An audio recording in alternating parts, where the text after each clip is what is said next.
Hello, ഞങ്ങളിന്ന് പോകുന്നത് ഞങ്ങളെ വീടിന്റെ അടുത്തുള്ള തുമ്പോടെന്ന് പറഞ്ഞ ക്ഷേത്രത്തില് അന്നദാനത്തിന് വേണ്ടിയിട്ടാണ്.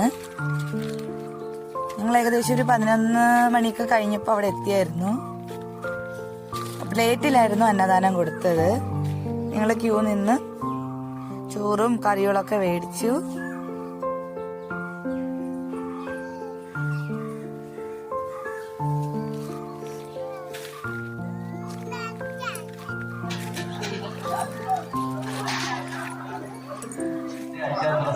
ഇവിടെ നിന്ന് നമ്മൾ കഴിച്ചിട്ട് നേരെ പോയത് എനിക്കൊരു സെക്കൻഡ് സ്റ്റഡ് മേടിക്കാനായിരുന്നു.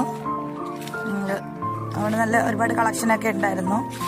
അന്ന് 2 സ്റ്റഡൊക്കെ മേടിച്ചിട്ട് ഞങ്ങൾ എൻ്റെ അമ്മയ്ക്കൊരു സാരി എടുക്കാൻ വേണ്ടിയിട്ടാണ് പോയത്. ഒരുപാട് സാരിയൊക്കെ നോക്കി. ഇതാണ് ഞാൻ മേടിച്ച സ്റ്റഡ്. Tata bye bye. അടുത്ത വീഡിയോയിൽ കാണാം.